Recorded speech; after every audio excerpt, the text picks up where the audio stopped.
It is my honor to be here today, and I just want to first of all thank the Alzheimer's Association, Denise Davis, and all my buddies up here. It's always great to drive up that 70-something miles to see all of them. I get to do it annually, so thank you for having me. And for all of you, give yourself a round of applause for making it through this day.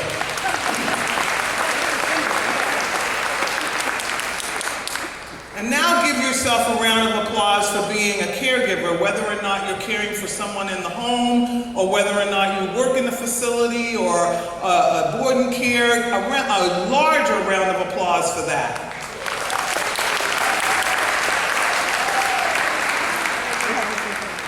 Okay.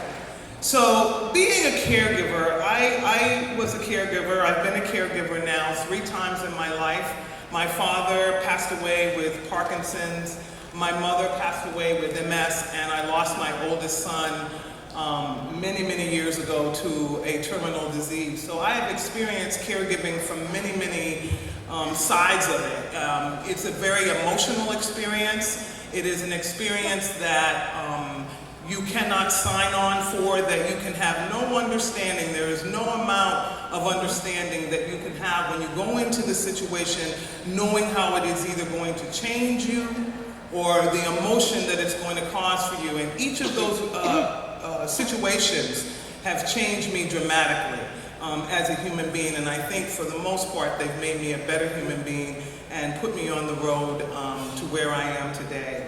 But who are caregivers? Caregivers are spouses, their daughters, their daughter-in-laws, their sons, their siblings, their grandchildren, and in the modern day, they can be a neighbor.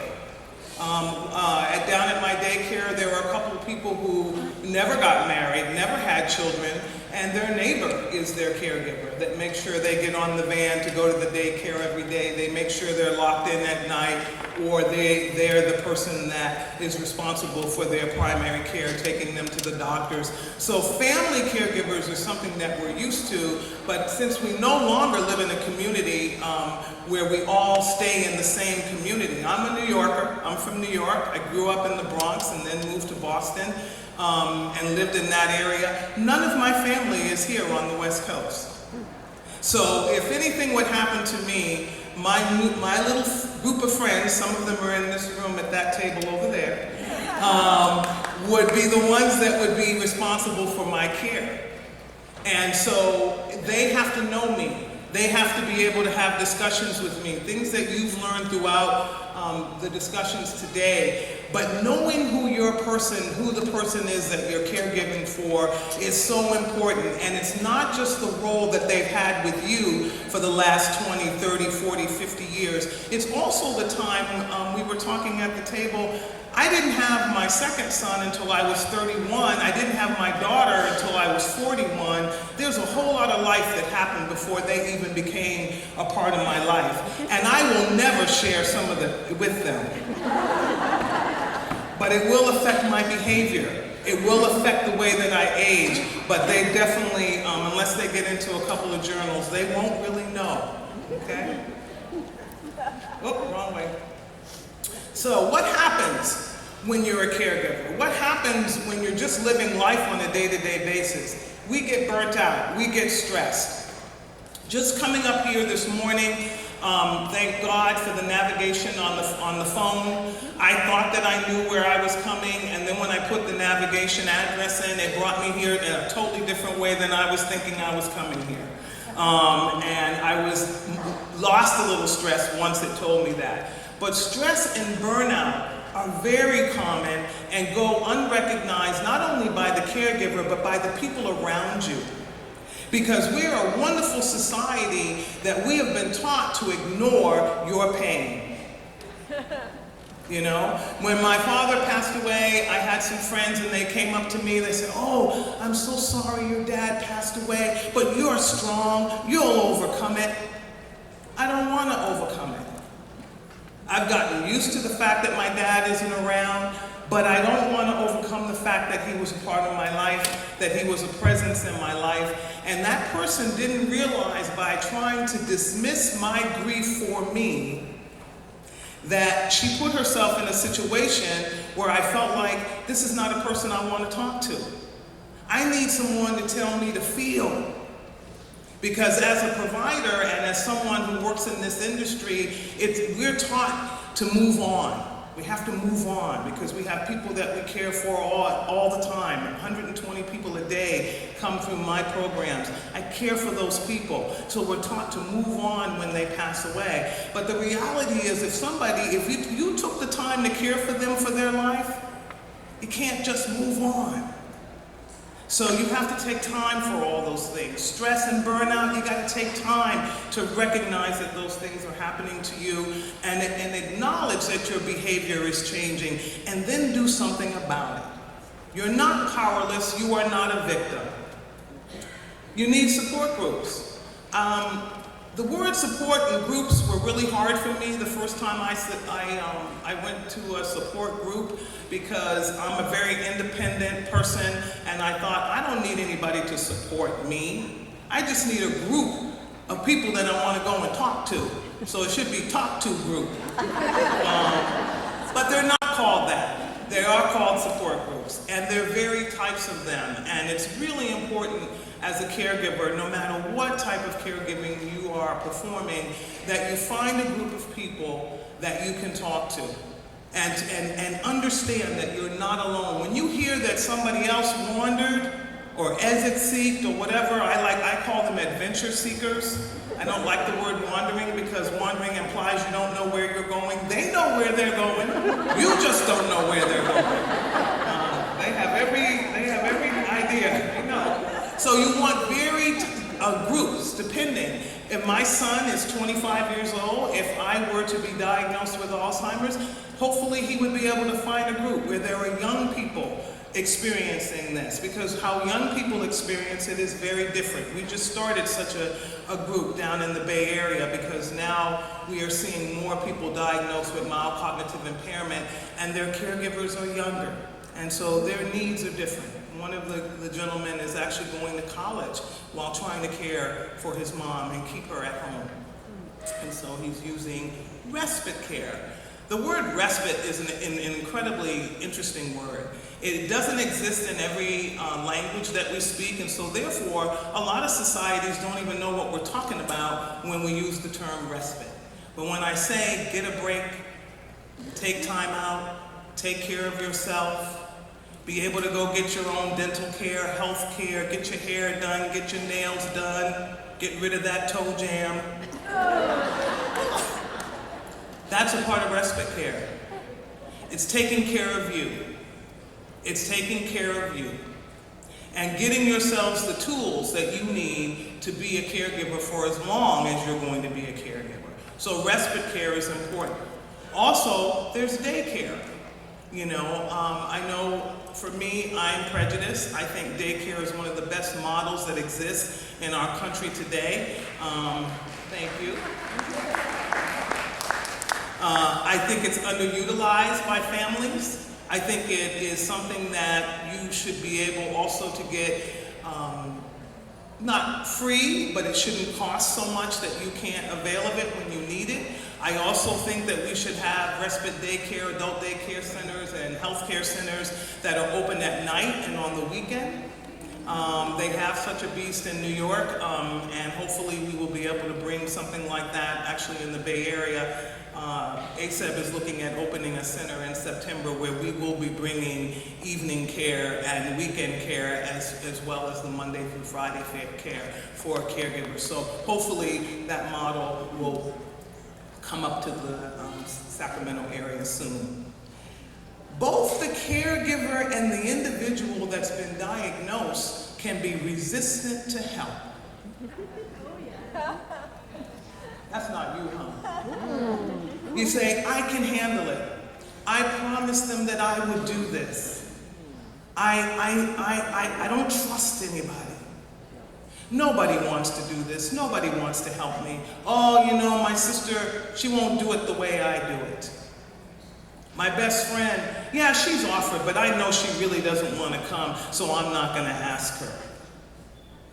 I always tell people, you have in your life at least 2 individuals that will do anything for you. They're waiting for you to call them, to email them, and to ask them to help. And if you don't do that, they're not going to offer, because they're thinking that you're thinking that if they ask you if they can help you, that you think that you're not doing a good job. And your family members who you're already kind of sort of having a little difficulty with, because she lives in Delaware and you live here and you're doing the primary work, and when she comes to visit, she always has something wrong to say, that she doesn't understand how hard it is for you. But when she comes to visit from Delaware, you stay in the house the whole time. So how can she understand if she's never done it? If you haven't given her a chance. And nobody is going to do it like you. So that, you know that going out of the chute. No one's going to do it like you. Nobody drives like you. How did you know? I was behind you. You were lucky you weren't in front. So don't be resistant to help. I'm not telling you just to go out and get any willy-nilly help, but get some help. Because you will burn out, you will get stressed out, and the care that you think that you are providing, you are then not providing, because you are a damaged caregiver. Okay? They need healthcare providers, the family and friends, to become more attentive to their healthcare, and we're talking about you. So your best friend, you need to give your best friend permission, like I've given mine. Whenever I'm doing too much, she calls me up and she goes, "What are you doing this weekend?" And I go, "I'm doing that." She goes, "No, you're not." And I go, "Yeah, I am." She goes, "No, you're not, Micheal. You just spent the last 8 weekends doing something. This weekend you're going to do nothing." I go, "Oh. Yeah, she thinks that." And then she comes and gets me. And we go do boring shopping things that I don't really like doing, but I know why she's doing it. Because if I stay in my house, I will work. Okay? So find someone. Tell your healthcare providers that you are caregivers so that they know what to ask you when you go in for your physicals or when you're talking to them. Somebody needs to say, "How are you doing? How do you feel? What have you done for you?" And then you need to be honest and answer that. Very important. Honesty is really important, and you don't have to be honest with anybody else, but be honest with yourself. There's an increasing commitment to time when you're a caregiver. You're constantly running around from point A to point B, and if you're a part of this term that we've been using as professionals called the sandwich generation, I can't imagine what your life must be like. You're running back and forth trying to take care of your young people in your life, your children, your husband, your spouse, your wife, and then also your caregiving. If the person is living in your home and not going to daycare, that compounds it. If they're living in a congregate living situation, you still have worry. You still have to figure out what day of the week you're going to go see them. You have to go visit them at different times of the day. You got to figure out whether or not their needs are being met. And the reality is that takes time, and there's only 24 hours in a day. And you got to sleep. And then you got to get up and worry about the fact that you didn't sleep. So there's an increasing commitment to time. There's psychological losses. You've lost somebody that you love. Someone in my early stage group said to me, the wife said to me, the minute that the doctor said my husband had Alzheimer's, I started grieving him then. They have been coming to our center now for 11 years. Can you imagine being in that initial state of grief for 11 years? It's very stressful for her. But one of the things that she has done is she's become a runner. She just ran again in the Beta Breakers, so she uses running and exercise as her outlet. She is a buff-looking woman. And I asked her about that, and she says when she has insomnia, that's what she does. She gets up and she works out so that she can, when she gets angry at him because of something that he did or didn't do, or just the loss itself, she would exercise this. And the thing that I always tell her that I think is remarkable that she's done as a caregiver, she's honest about her anger. Because we're angry when my father was diagnosed with Parkinson's, he was my hero. And when I went to visit him the first 5, 6, 7, 8 years, it was cool because he was still able to communicate and be engaged and involved with me. And then as time went on, that got less and less. And then I gave birth to my 15-year-old daughter, and my father didn't know who I was. Let alone, could I not introduce my daughter to him, he wouldn't even have known who she was, even though I did, and he didn't. I was angry with him. I was angry at the disease. I was angry at the situation that I was 3,500 miles away, and it meant I had to be a long-distance caregiver. And then one day, I decided to stop being angry.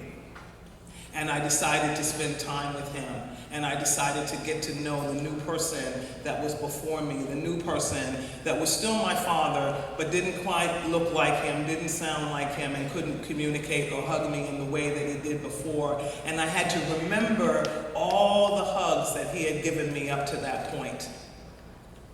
And when I went back in my mind to try to count them, there were so many hugs and kisses and jobs well done that had been given to me that I couldn't remember them all, so I realized I had enough. He had given me enough, and now it was my turn to give back to him. And he was a combative fella at the end of his days, and I realized a part of that combativeness came from self-esteem loss, came from his daughters and his son coming in trying to do personal care on him. It came from a sense of loss that he could no longer drive his car and go fishing and all of those things. So while you are experiencing loss, your loved one's experiencing loss, and you put those two trains on a track together and they collide and hit, that's where behavior, stress, and damaging behaviors begin to happen between both the caregiver and the person that they're caring for. The physical effort that it takes to get someone who cannot assist you in getting up out of a chair, walking into a shower, stepping into a tub. The physical aspects of that. That's why exercise really is important, and using good body mechanics is extremely important so that you don't work out your back, hurt your knees, or fall. Because when you both fall together, the damage of that is something that will get in the way of the caregiving situation. The financial cost of care. I read something when I first started, I think it said $430-something extra per month, and I know it's way more than that now in 2014 that family members are putting out. Not just people, and I'm not just talking about people who don't have long-term care insurance, I'm talking about people who have money, people who put money aside for their retirement. There is no amount of money that I think a family could raise when you have Alzheimer's or put away, because you have no idea how much of it you're going to have to use. There's, home care maybe in the beginning. Maybe you do daycare. Maybe you decide, mom, dad, loved one can stay home, so they stay home, so you bring home care in. And then the time comes, physically I can't do this anymore, and you look at a congregate. That's a long span of time and a lot of money. And so how do you make sure you can cover those costs and make sure that you have enough money to take you through the journey? And it's doing exactly what I said, availing of the different services based on where your loved one is in their dementia and their Alzheimer's diagnosis. The roles change. The roles are strained. There's competing demands for your attention and your time. If you're still a person that's working and has a career and you're trying to build that career, that can be difficult when you're caring for someone. As well as, again, I told you about the father-daughter relationship. That relationship changed so dramatically. I was used to my dad being someone I could go to for advice and hook it up with, because my mom and I didn't get along very well, and he was my savior. He liked me. I was a difficult child to raise, believe it or not. And so the roles change and they get in the way. And then you want to say, but wait a minute, I can't do that because that's my mom. And she wouldn't like it if I took on that role. She needs you to take on that role. You have to take on that role. You have to do what's in the best interest of that loved one. And I always have my little caveat when I work with families. I said, if you were doing this out of love, if you were doing this without malice, if you were doing this because you think it's the right thing to do, then at that moment, it's the right thing to do. But if you're being an evil Cruella, and that's the reason you're doing it, then yeah, you should feel like you shouldn't make that decision. And that's why you don't want to make decisions when you're stressed out, burnt out, angry, and backed up against the wall, because you're always going to make the wrong decision.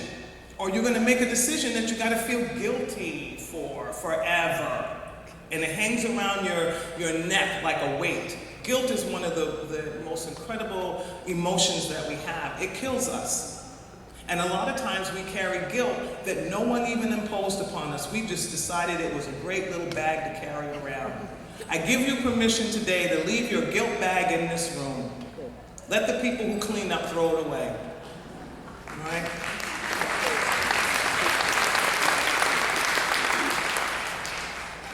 So when we get that diagnosis, we walk into the doctor's office, and that's one thing. But I have now realized there's a pre-diagnosis time to every caregiver's life. It's the invisible time that we as professionals don't know anything about. It's what I call your denial phase. It's the time when you go, oh, well, they're just getting older, and that's why they're doing that. Oh, mom's just stressed out, that's why she's doing that. And that's the phase that we learned all through all the talks today, is the phase where we want to see you.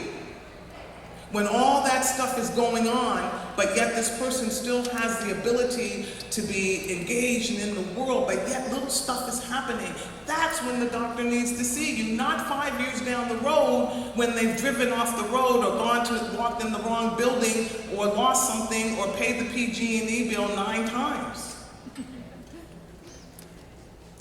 The pre-diagnosis phase, and now we're finding there's like a 10 to 15 years preclinical phase, but you know, they know. I knew something was wrong with my father long before anyone ever told me.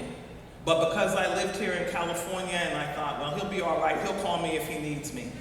He's doing okay, he's going to work, he's fine. Well, he wasn't fine. And had I maybe got him into a doctor 3 to 4 to 5 years earlier, he could have started treatment 3 to 4 to 5 years earlier, and we would have had 3 to 4 or 5 years more time together. So that's how you would have to look at that now. It's not about whether or not it's good or bad. It's about the time that we have together, that I am going to be able to engage with my loved one, the time that we're going to have together where that person can tell me how they want their end of life to be, how we see it, and no, it's not going to make it any easier. It's hard. Being a caregiver is hard. But the reality is you'll have little benchmarks that each of you have put together that you can say, wait a minute, dad wants this, mom wants that, my partner wants this, my loved one wants that. We've talked about this already. That's what the preclinical, pre-diagnosis time, when we do not get a diagnosis, that's what it robs us of. The diagnosis, again, an incredibly hard time. I've been in the room with people who have heard the diagnosis. I have a couple of friends, because I like hanging out with older people. And when they hear it, it is heart-wrenching. When their families hear it, it's heart-wrenching. And they bring me along to say, okay, but what are we going to do now? They bring me along to be the voice of courage and the voice of hope. Let's move forward now. Let's get over this. Let's cry. Let's break some glasses. Wine glasses are really, they break very easily. And I say that, I've actually done that, where we've taken plates and wine glasses and things, and we've decided that that's Alzheimer's, or that's dementia, or that's our loss, and we put it in a garbage bag, inside a paper bag, inside the garbage bag, tie it, and then hit it with a hammer. And cry and hit it with a hammer again and step on it. In our society, we have been taught to be in control. That's why people like me are an anomaly and why everybody says, oh, she's so much fun, because I'm never really truly in control. And I know that, so I'm okay with that, okay? When we give up control, there's a fear that overcomes us because we think that if we don't have control over something, then it's not right, or we're not going to have a good outcome. You don't have any control over the person you're caring for. You have no control over Alzheimer's. You have no control over how it's going to manifest itself with your family member or your friend or your partner. Because every individual that gets this diagnosis is unique. I've been doing this now for almost 20 years at ASAP, and every single person that we have cared for, yes, they have a common diagnosis, Alzheimer's, but every single last one of them is a unique individual, and the disease manifests itself extremely different in every single last one of them. Common things, common symptoms, common stuff, but as individuals, very, very different. The early stage, again, now your person is still probably engaged in the world, still able to know what's going on with them, and so they may have some anger and depression and a sense of loss, and so you're going to have that too. This is the time that you're doing a lot of fact finding. You're trying to figure out what is Alzheimer's, what's dementia. That's why you all are here today. All this fact finding, getting all this information, trying to find out if this is right or this is wrong. You go on the internet and you get a whole lot of wrong and a little bit of right. But that's where you can take it and compare notes. And in this room, I'm sure today all of you got to compare notes and hear different things about how other people were doing things. And I know I sat in a room with a lady who was just like, I'm trying to find a bath mat. And we all went on our phones and we found her a bath mat. And so, you know, those are the things that in the early stages and all through the disease process, that's why you want support groups. That's why you come to things like this, so you can learn and be empowered. It's just like you would never have been able to go and buy a car and get a car key if you had never gone through your permit, your driving test, learning the rules, and now hopefully you're a good motorist. I don't want to see your insurance bill. That would tell me the truth. But the reality is you had to do things to get to the place where you could drive and drive without incident. The moderate stage, the person is progressing. And in this time in the caregiver's life, the needs, the physical needs are more for that person. You're doing more and more and more. In the late stage, same thing. More and more. The person is slowly but surely becoming dependent on you for everything. And then we have the end of life issues that come up. And so if you look at all of these, let's see, 2, 4, 6 different times in the person's life that you were caring for, and they're changing and you're having to adapt, and you don't even know sometimes when some of that change is coming about. So this is an adaptable time in both your life and in their life. Some of the negative stuff that happens is emotional distress, depression and anxiety. We just learned that that happens also in the people that we love and that we're caring for, but it definitely happens in the life of a caregiver. And I find that it's somebody like me who thinks that I can handle my life and I don't like being a burden on anybody, and so I don't share things, and so I can get anxious or depressed about something, and somebody else who, like my daughter who shares everything, is never depressed or anxious. Okay? So you want to find a place where you can get rid of that and share that, and also if you need to see your physician and discuss it to get some support, medication support or counseling support, this is the time to do it. Fatigue and poor physical health. Fatigue is a major thing. Physical health is a major thing. I had a caregiver tell me the other day, she can't remember the last time she went to the doctor, but I have record that she's taken her mom to the doctor like every month or so. But she doesn't remember when she went. So making a journal or setting up your loved one's appointments on the same day that you have your appointments, bring somebody with you who can sit with your loved one while you go do your health care. That way you don't have to have 2 dates and you don't have to go twice, but you have to take care of yourself. Get plenty of rest. You know, I was thinking about naps the other day. On Sunday afternoon, one of my favorite things to do is to take a nap. The bad thing about that is if I sleep after 6 o'clock, then I'm up all night. But now I've decided that taking a little cat nap, which my grandmother used to call, is really important. You know, taking a nap 1 or 2 hours, but taking that time out to take a nap. And I remember when I first had my daughter, someone said, when she sleeps, you sleep. So I think maybe that's a good transfer. If your loved one is taking a nap, you take a nap too. Social isolation. This happens because people are, again, that big ugly word that I just spoke of, fear. People don't like talking about Alzheimer's or dementia. You know, when I go to health fairs, it always is interesting to me how, unless I have something that's a giveaway at my table, people walk around. Or they'll come up to me and say, Michelle, it's so great to see you, blah, blah, blah, and off they go. You know, they don't really want to touch Alzheimer's or, you know, or be a part of it. So a lot of people are afraid because they think they may get it too.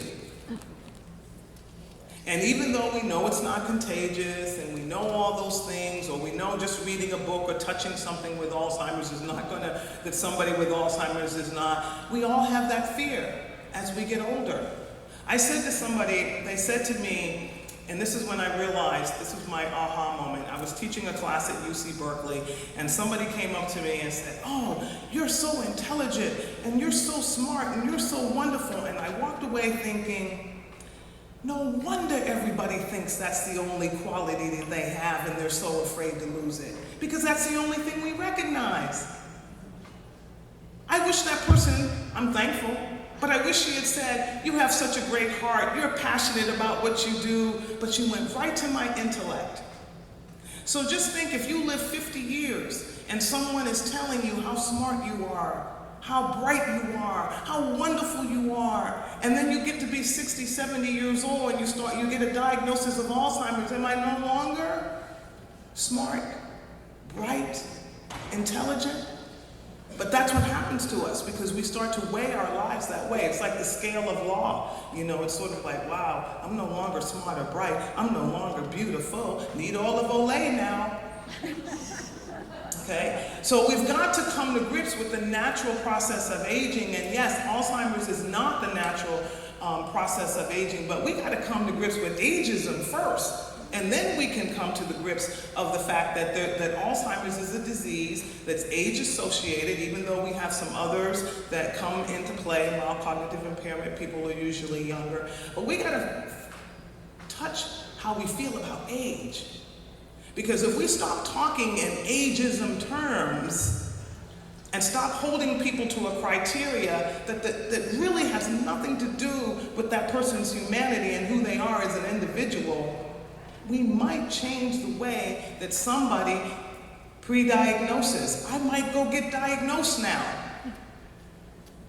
But when I know that I'm going to lose my job and everybody's going to be all doomy and gloomy around me and they're going to say, oh, woe is you, I'm not telling you. I'm going to act like everything is normal. And we have the science and we have things that can help people if we can get to them earlier. Social isolation is a big deal. Get out of your house, do things, be engaged, be involved. Family conflicts, hard. I know families now that don't speak to each other, that don't like each other, because my sister didn't do this, my brother didn't do that, and then I'm like, okay, what are you going to do 15 years from now, 20 years from now, when the caregiving situation is no longer a part of your life? Are you going to rekindle this relationship with your family member, or are they like gone forever? I don't know the answer to that. That's different for everybody. But you got to think about all those things and talk about it. Stress, the appraisal of the situation, your coping style. I think this is important. I think giving yourself permission to say I'm tired and is a good coping mechanism. My coping style is to just, I'm a Taurus. I was born in the month of May. I am a bull in the China store. And when I get mad, my kids sit on the couch and just watch me. That's my coping style. And then once I've done that and I'm calmed down, then we can talk. But they never say anything when I'm mad. Never. That's my cope. Everybody's coping style is different. Know your coping style so that you can embrace it when you need it.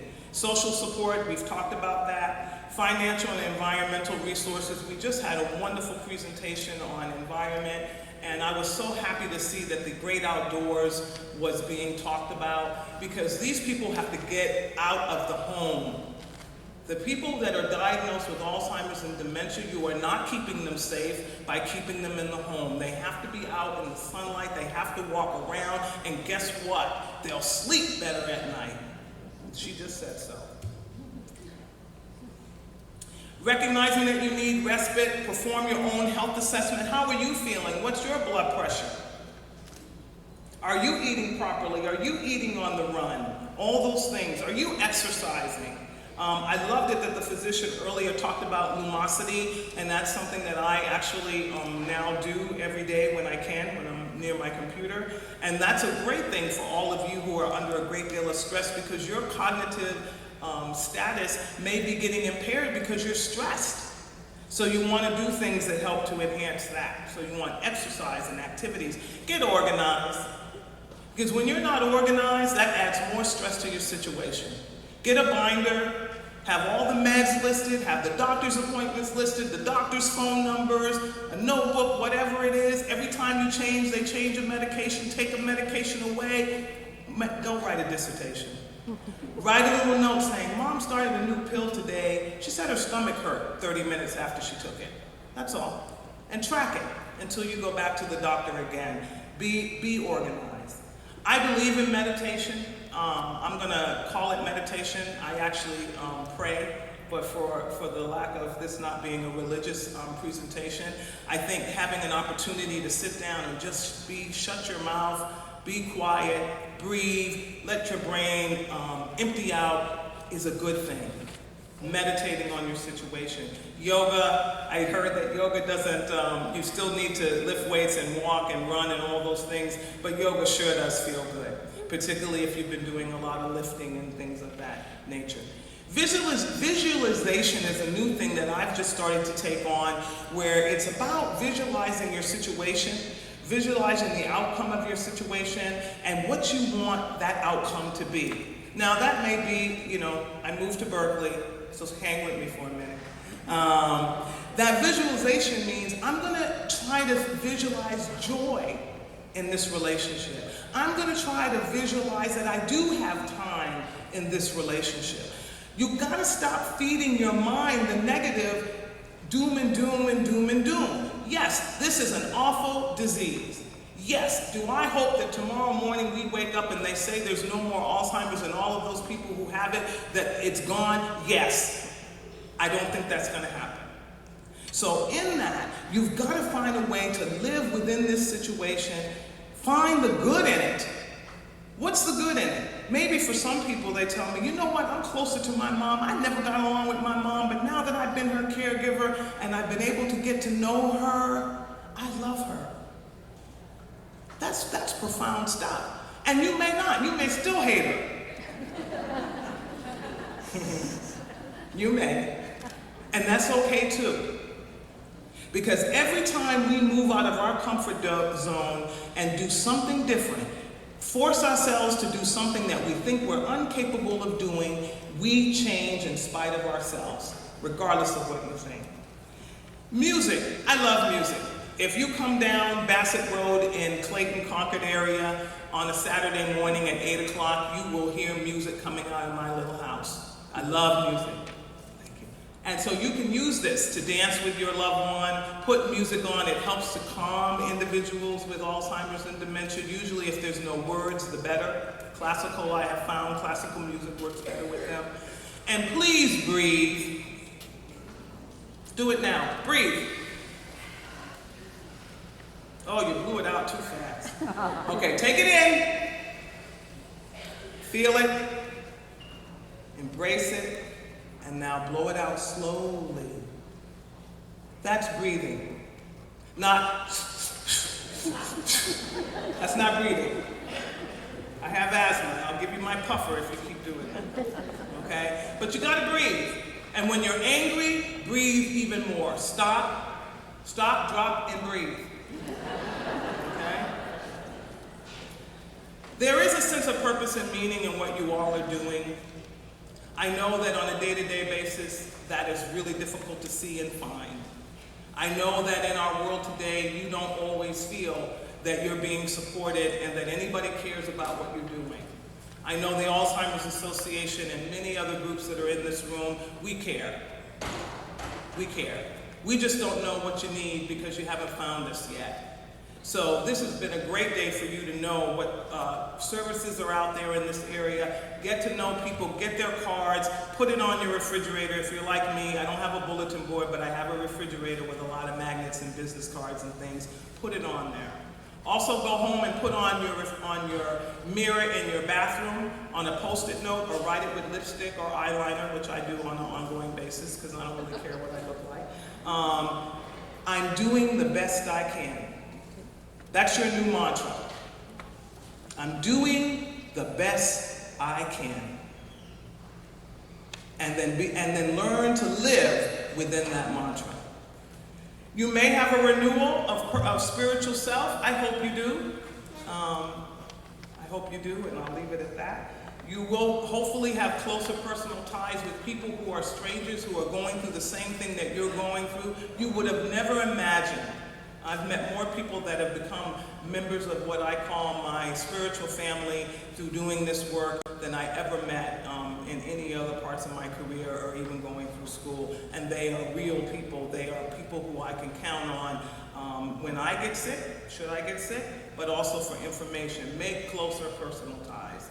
I'm going to go through here. You have my handout. But developing the gratitude attitude is a good thing, and keeping a journal. That's one thing I want to also make a plea for. My son started a journal when he was 8 years old, and I went through a very terrible divorce when he was 10. My son is now almost 26 years old, and I was cleaning out the garage the other day, and all the journals that he kept, I had a chance to look at them. And the reality is, he never said a word to me about the divorce, but he put it in the journals. And he went through a lot. He went through a lot. And I'm kind of feeling guilty that I didn't know he was going through that, but I'm glad he had paper to write it on. Write your thoughts down. If you can't share them with anybody, write them down. So gratitude attitude. This is in your handout. Stop looking at yourself as a victim and say, what surprised me today? I never ever thought I was ever, like when I had kids, I never thought I was gonna have kids because I never wanted to change another person's diaper.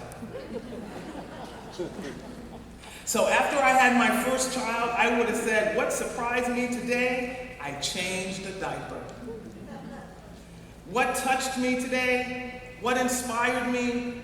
What have I received from this situation that I'm in? What have I given to my loved one? What troubles and difficulties have I caused for myself because I didn't do X, Y, Z? Journaling again. And, oh, this is a really important one. I know I'm running over. Things that you can do with your loved one. Clip coupons, sort poker chips, rake leaves, read out loud from a magazine, wipe off a table, fold clothes, connect, keep it simple, and have no expectations of that person, and don't take it personal if they tell you they're not going to do it. Okay? But this is stuff that you can do. I always get so happy. These are great books. Carolyn Brent is a dear friend of mine. Her father had Alzheimer's, and he passed away of it, and she is a financial guru. The name of her book, it's been on the bestsellers list, is called Why Wait, and it's all about financial stuff. The Caregiver Therapy, Victoria O'Connor and Julie are up this way. I love this little book, and it's just one-page little snippets. Alzheimer's from Inside Out. Richard Taylor is a physician who was diagnosed with Alzheimer's many moons ago now, become a dear friend of mine. He goes out in the world and public speaks, and so that's a great book. Breaking the Silence, A Caregiver's Voice by my other dear friend, Francis Kakagawa. Check that out. And then Journaling for Caregivers. The name of the book is You Want Me to Do What? And B. Lynn Goodwin. So lastly, I just have one thing that I did pull out that I got to read to you, so just be careful. Be patient with me. This is for you. Today I declare I am strong and brave, not timid, not weak. Today I declare that my past will no longer limit my future, and just because I couldn't achieve something yesterday doesn't mean I won't do it this day. Today I declare that I honor my talents as a caregiver, that I will express my gifts as a caregiver, and reveal my creativity as a caregiver to everyone around me. Today I declare I'll be loyal to my own values, respectful of my mission, and fiercely focused on my dreams. Today I declare I am a maker versus a consumer, a giver versus a taker, a visionary versus a victim. Today I declare I will always be a part of the solution and not a part of the problem. Today I declare this is the new year in my year as a caregiver, my time to grow, to excel, to laugh, to love, to win, to believe, to preserve, to see, and knowing that I am truly the leader of my fate and the owner of my results, and I am a hero because I am a caregiver. Thank you so much.